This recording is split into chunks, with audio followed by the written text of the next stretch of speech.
messy my hair is, and I have no makeup on, and I should be doing probably anything but this video right now. I am leaving to the United States from the Netherlands for 3 weeks with my 2 young kids.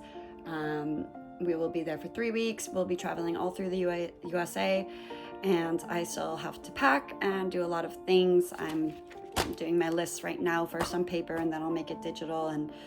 But I have a pretty good idea. It's about 5:30 or 6 p.m. right now. We have to leave for the airport at 7 a.m. tomorrow. My kids are with their dad right now, and he'll bring them back in the morning and drive us to the airport.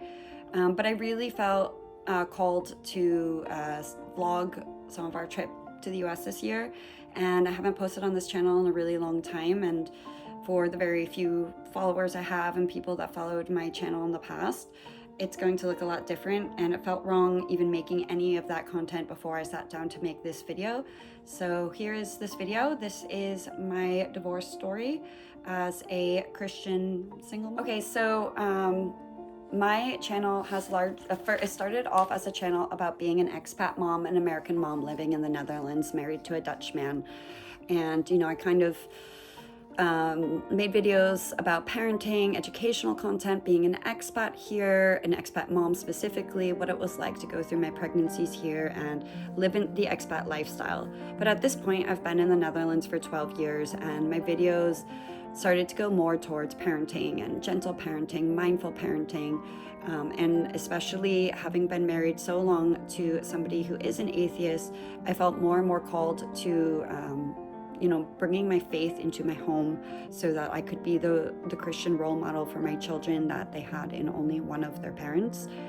So I think since you've clicked on this video and you know this is about divorce as a Christian woman, it's easy to just chalk it all up to we weren't equally yoked. I met a wonderful man when I was 20 years old. I was too young. We were both students. He lived in the Netherlands. I lived in the United States. So we decided to become friends instead of girlfriend and boyfriend. But then 2 years later, when he was visiting in the US and he visited me as well as some other friends, we just fell madly in love and got engaged 3 months later and got married less than a year later. And then we did plan on moving to the United States, but with visas and still in school, it was easier for me to go to the Netherlands. So I did, and what was supposed to be 1 year turned into 3 years. And then when it came time to move to the United States, we made a decision to stay in the Netherlands because we wanted to start a family, and I have endometriosis, and you know, basically the maternity care for somebody who might need IVF was going to be a lot more affordable in the Netherlands than in the US. So we decided to stay. We had our first child in August of 2018, and it was a beautiful experience. And 3.5 years later, welcomed our second child in February of 2022. And then we worked really hard through the years to make our marriage work because the love was there. We loved each other. We still love each other. My ex-husband and the father of my children is a wonderful man and a wonderful father. But we didn't yet really know who we were when we got married. We were 23 and 24 when we got married, 22 and 23 when we got engaged. And I think we didn't have the important conversations or understand each other yet to the point of making that commitment really where you understand what you're getting into when you have children, raise a family together, and live life together. And neither of us are bad people. We're both great people. We love each other very much. And we both very much so believed in a lifelong commitment. He is atheist, so he didn't see it from that religious standpoint, the biblical standpoint of divorce, but he just had that internally where he felt he had committed to me, I committed to him, we needed to make it work. The love was there. There's no drama, no abuse, no cheating, nothing like that. So we need to make this work, was kind of his standpoint. And whereas I did agree with all that, I also had the additional layer of, you know, kind of being against divorce. Biblically, you know, there are a lot of different views on it. I did end up, when we were getting more and more frustrated with the process of not being able to fix things and unhappy in our day-to-day life, and really both of us compromising every single day on so many important things, and just realizing our values were not aligned on many important topics, like great for friends or a family member, but not your life partner. You can't raise a family and be happy and both be compromising on really core values that you're living day in and day out. So ultimately, with a lot of Bible study and speaking to my pastor, I felt that it was biblically reasonable to go forward with the divorce. And so we took about, from the moment that we decided on that, we separated into 2 different bedrooms and really worked peacefully, meticulously, methodically on how we were going to do this with 2 young children, and really always putting them first in the process.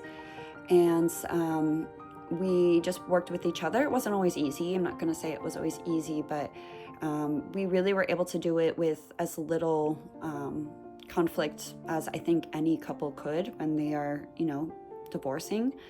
And we spent a lot of months just working with each other without lawyers, and we did like an online, legal package where they make sure you don't miss anything, and they give some general advice, and made all the big decisions of, who lives in what house, what do we do with our savings, what is the child custody plan going to be, how are we going to make decisions, and how is everything going to go after that point. And eventually we got a divorce about 7 or 8 months. It was final after that, and after we decided to separate for good and have a divorce. And the mortgage for my house, I am staying and own now the family home that we bought before we had our first child together. That came through about a month later, and he stayed living here for about another 3 months before he found a good home. And once he found a good home nearby, then we told the kids together, and that was the most terrifying of all of it, was telling the children, because, that's all they've ever known. And luckily, we had implemented kind of the custody agreement, just living together, but kind of that routine already in there. And then the process of moving half of the time, because we have 50-50 custody, the process of moving half of the week into their father's home was, done in a slow, well thought out way. We made sure to get therapy for our older daughter, who was a bit older. She also has ADHD like I have, so also emotion regulation can be difficult for us.